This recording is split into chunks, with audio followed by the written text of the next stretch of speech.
Hey guys. So on today's agenda, we are going to be completing Unit 3.9, which is using italics. We're going to work on finishing reading Chapter 2, and then we are going to work on your Chapters 1 through 2 reading guide for Ghost. Goals for today are to continue working on using context clues to determine the meaning of unfamiliar words. You're going to continue to work on identifying the setting of the novel and who our protagonist is. So go ahead and take a look at your starter with me.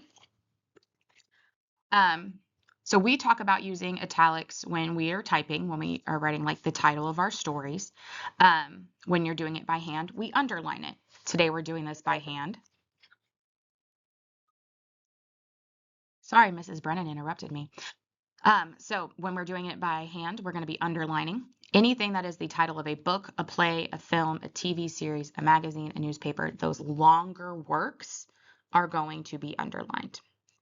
So let's do 1 through 3 together, and then I'll give you guys a few minutes to go through and do a few more exercises. So number 1, The Red Badge of Courage by Stephen Crane is one of the shortest novels in literature. The title of our novel is The Red Badge of Courage, so that's what I'm going to underline. Number 2, Archibald MacLeish's J.B. is a play which tells the story of the biblical Job in a modern setting. The title of my play is just J.B., so that is what I'm going to underline.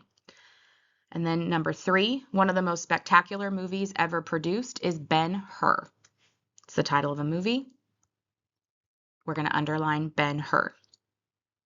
I would like you guys to go through and do 4 through, let's go 20. And we will come back here in a couple of minutes and go over the answers for 4 through 20.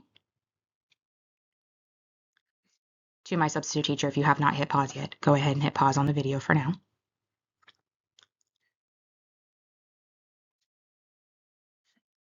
All right, let's get ready. Number 4, what is the title of the television show?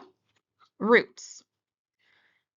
Number 5, the title of the magazine is Time.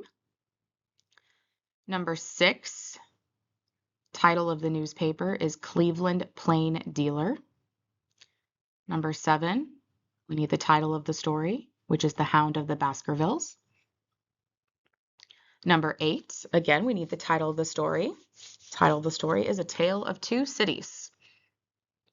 Number 9, Frankenstein. Number 10 is Country Living. 11 is going to be The Washington Post. Number 12, Writer's Digest. Number 13, Gone with the Wind. Now let's go into 14. It's going to be The Lottery. Number 15 is going to be My Fair Lady and Pygmalion. Number 16, Amazing Stories. 17, Daily News and Clarion. Those are both titles of newspapers and magazines. Number 18, My Own Man Again. 19, The Prince and the Pauper. And 20 is Peter Pan. All right, go ahead and put your starters away and get your copy of Ghost out and ready, and hit play again when you are ready to go over the directions for Chapter 2. All right, yesterday in Chapter 2, we left off on page 11, about halfway down the page, where Ghost has just described to us the character of Lou. So you're going to pick up with your reading in chapter 2, page 11. I want you to follow along with the reading with your eyes and ears. Again, do not be writing in the books. And any notes, questions, observations, you're going to write them on your reading guide or on a piece of notebook paper because you don't have your reading guides yet. You can go ahead and pause this video here. When you are done with chapter 2, come back, hit play, and we will go over the directions for the reading guide.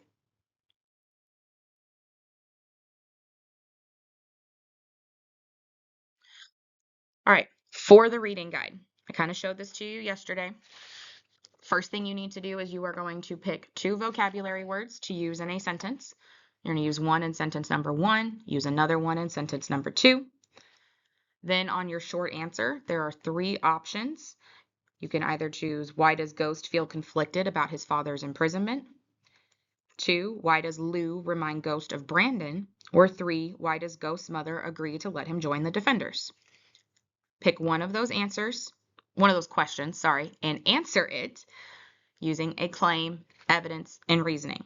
If I cannot read what you wrote, I cannot grade what you wrote. So write nicely and neatly. If you need help with that, let an adult know, but nicely, neatly, take your time. There's room to continue your writing on the back.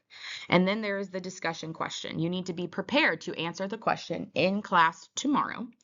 You need to go ahead and prepare for it by writing 2 things that you would want to say on the back of your reading guide there.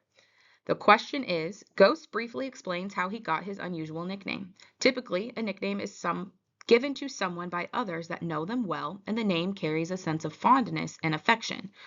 What conclusions can you draw about Ghost based on the explanation he offers about his nickname? Why does Reynolds have Ghost explain himself to the reader? Refer to the text to support your inferences. So explain, how did Ghost get his nickname? So what does that tell you about Ghost with the nickname that he gave himself? When you finish your reading guide, you are going to hang on to it because you will need it for your discussion tomorrow. It is also going to be due tomorrow. While you're working on your reading guide, I don't mind if you have a quiet conversation. Whoever is covering for me is welcome to take this privilege away from them if they cannot handle themselves. Music, nope, not a chance. You don't need to be on your computers for this, therefore you don't need to be listening to music. If you finish your entire reading guide, including your notes for the discussion, many of you have not finished your think questions for Annabelle Lee. You can also be working on your My Path time for the week, and you may read a book of your own choosing, not Ghost. But no, you may not play any games today. If you have any questions, we can answer them tomorrow.